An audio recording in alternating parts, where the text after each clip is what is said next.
Crystal grew up in a forgotten corner of the countryside, in a village squeezed between tired mountains and a river that seemed to get thinner every year. The houses were old, the roads were dust, and most dreams stopped at the edge of the fields. People didn't talk about the future. They talked about surviving the next season. Her father was a farmer with calloused hands and a quiet faith. Every morning he would whisper a short prayer over the soil, "Lord, breathe on this ground again." Her mother was a schoolteacher, the kind of woman who believed that a book and a Bible could open doors that the world had locked shut. On the shelf in their small home, right next to a worn Bible, lay a stack of old science magazines someone had donated to the school years ago. That shelf became Crystal's window to a bigger world. As a child, she would sit on the dirt floor, Bible on one side, magazines on the other, tracing pictures of machines and windmills with her finger. She read about electricity, water pumps, and inventions she had never seen in real life.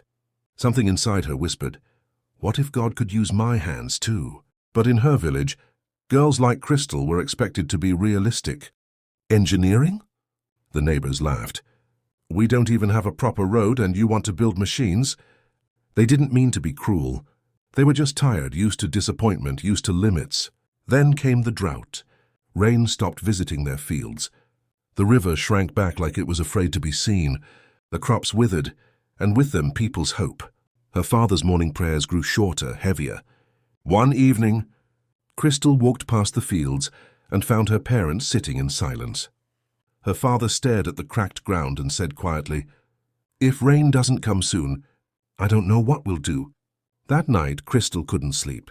She opened her Bible and her eyes fell on the story of the boy with 5 loaves and 2 fish. She read how Jesus took something small and multiplied it. A thought pressed into her heart. What if what I have is enough for God to start with? She looked at her own loaves and fish. No money, no fancy tools, no degree, just scraps of metal from the junkyard, old wood and a head full of ideas. Crystal made a decision. If God could multiply bread, maybe he could multiply her small skills. The next day, instead of avoiding the problem, she walked straight into it. She went to the village junkyard, a place everyone else saw as worthless. There were broken bicycles, old fans, rusted nails, bent pipes, pieces of other people's failures. As she sorted through the mess, her fingers touched a piece of metal shaped like a blade.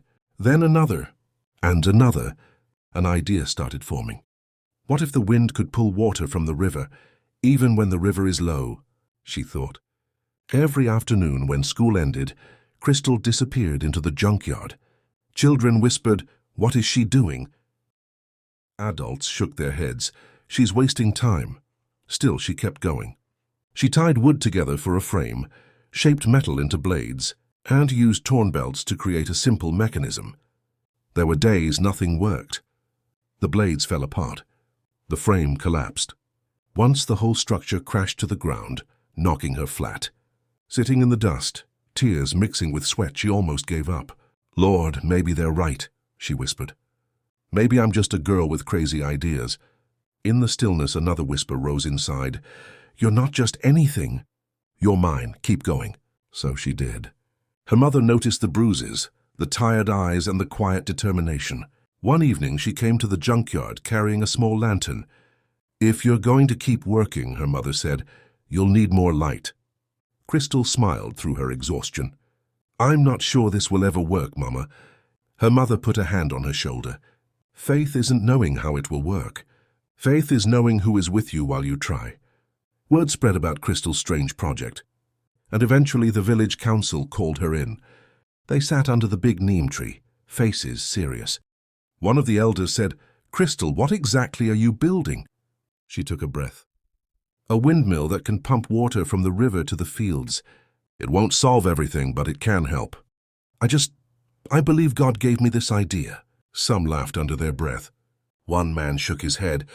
"We've prayed for rain, not machines." But the oldest member of the council, a man known for his wisdom, leaned forward. "Maybe this is how God is answering some of our prayers," he said slowly. "We've asked him to move, but perhaps he wants to move through her." They agreed to give Crystal permission to use a small piece of land near the river. No money, no tools, just permission. Sometimes That's all God needs to start a miracle. Weeks turned into months. Crystal and a few brave friends worked after school and on weekends. They dug holes for the foundation, lifted wooden beams into place, and carefully fixed the scrap metal blades. The first time the wind blew, the blades stuttered, shook, and then stopped. Failure. Children laughed. "Your windmill is tired already." Adults smiled politely and walked away. That night, Crystal lay on her bed staring at the ceiling, wrestling with doubt. "Lord, I believed you gave me this idea," she prayed. "Did I hear you wrong?" Silence. Then, like a memory brought back to life, she remembered her father's morning prayer. "Lord, breathe on this ground." Again. The same wind that moved over the fields could move those blades. The same God who spoke over dry bones in Scripture could speak over dry ground here. The next day she checked every bolt, every joint, every connection. She adjusted the angle of the blades and tightened the belts.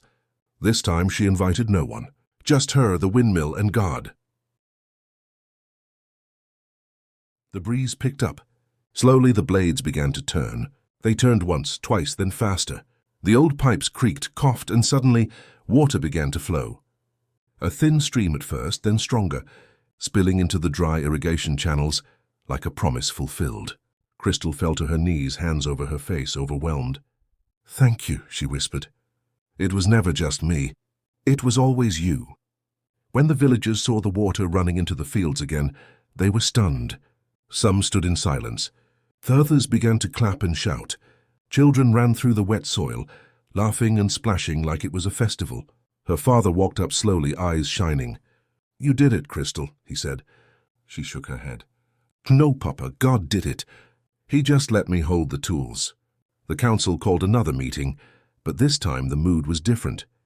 "We were wrong," one elder admitted. "We thought faith meant waiting for rain. We forgot that sometimes faith also means picking up scrap metal and building with what God has already given us." Soon the whole village began to change. People who once doubted started bringing their own ideas. Old broken carts became mobile vegetable stands. Leftover wood became benches for an outdoor classroom. The junkyard, once a symbol of waste, became a workshop of possibilities. Crystal didn't become famous overnight. She didn't move to the city or end up on television. She stayed where she was, studying at night, inventing by day, and quietly giving God the credit. Over the years, she trained younger children to think, to dream and to pray before they picked up a tool. Her story reached neighboring villages, then towns, then cities. People came to see the girl who built a windmill out of scraps. But those who stayed long enough realized it was never just a story about a machine. It was a story about what God can do with a willing heart, a problem that seems impossible, and a handful of not enough. Crystal would often tell them, "I didn't start with money. I didn't start with power. I started with a need, a prayer, and whatever I could find around me." God doesn't ask you to bring everything. He asks you to bring what you have. And in a village that once only expected to survive, faith, creativity, and courage began to grow like the green fields watered by a windmill that should never have worked, but did.